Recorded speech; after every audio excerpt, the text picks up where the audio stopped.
রাস্তা কিন্তু ব্লক করার অধিকার কারোই নেই।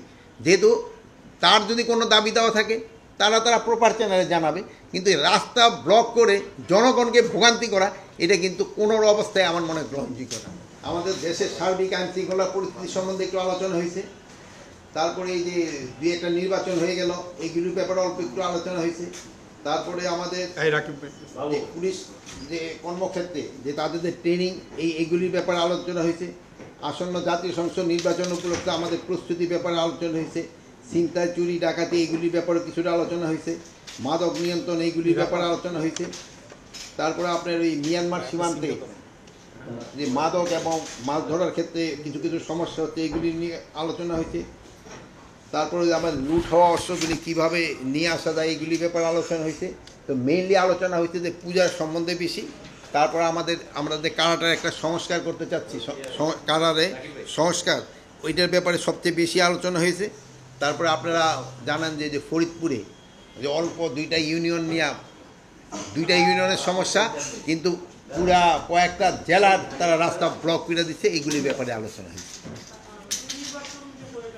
এখানে হলো আপনারা ফরিদপুরেরটা দিয়ে আমরা আলোচনা করি। এখানে আপনারা জানেন যে ফরিদপুরে মনে হয় দুইটা ইউনিয়ন আগের যে সংসদীয় আসনে ছিল ওইটা থেকে মনে হয় আরেকটা সংসদীয় আসনে দিয়ে দিছে। এটা আমাদের সাথে এটা কোনো সম্পর্ক নাই, এটা হলো ইলেকশন কমিশন এটা তারা করছে, এবং এটা তারা পরে আবার তাদের শুনছে, যুক্তিতর্ক দেওয়ার পরও তারা সবাই বসে এটা নির্ধারণ করছে। এখন এই নির্ধারণটা নিয়ে ওই এলাকার লোকজনের ভিতরে একটাই তাদের যদি কোনো রকমের ক্ষোভ থাকে এটা তারা প্রপার চ্যানেলে জানাবে, কিন্তু এটার জন্য এই জনকে ইসের ভিতরে নিয়ে আসা এটা কিন্তু কোনো অবস্থায় যুক্তিযুক্ত না। এগুলো জনগণের কিন্তু ভোগান্তি হচ্ছে। এই দুইটা ইউনিয়নে কতজন লোক আর কতজন ভোটার আর প্রায় লাখ লাখ লোকের কিন্তু আপনি জিম্মি করে রাখছেন, এটা কিন্তু কোনো অবস্থায় বরদাস্ত করা হবে না। আমরা হয়তো এই আজকেই বিকালের মধ্যে যদি এটা তারা সমাধান না করে আমরা আইন প্রয়োগের মাধ্যমে এটা করে দেব। এটা ক্ষেত্রে আমার মনে হয় আপনাদেরও সবাই সাহায্য সহযোগিতা লাগবে।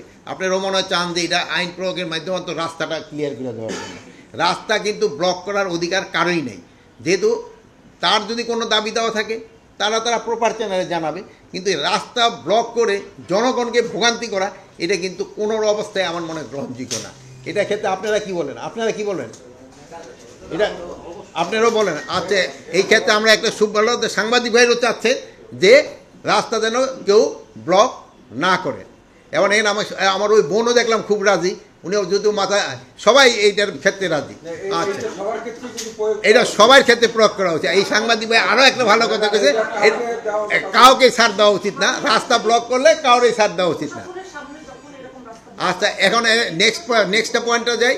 নেক্সট পয়েন্টটা হলো পূজা।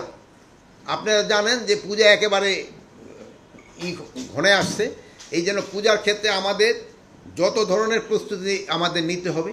এটা একটা পূজার একটা ধর্মীয় অনুষ্ঠান এবং এটার পবিত্রতা রক্ষা করা কিন্তু আমাদের সবাই দায়িত্ব। কে কোন ধর্মের আমরা তা করব না, এটা সবাই আমাদের দায়িত্ব, তারা যেন ভালোভাবে পূজাটা করতে পারে। এই জন্য আপনাদের সবাই সাহায্য এবং সহযোগিতা দরকার, এবং পূজার ক্ষেত্রে কোনো ধরনের কোনো অসুবিধা যেন না হয়, এই জন্য আমাদের যা করার আমরা সবই করব, এবং পূজাটা যেন নির্বিঘ্নে এবং ধর্মীয় রীতিনীতি মেনে যেন করতে পারে, এই জন্য আমরা সব ব্যবস্থা করে দেব, এবং এটার যেন পবিত্রতা রক্ষা হয় এই জন্য আমরা সব ব্যবস্থা করব।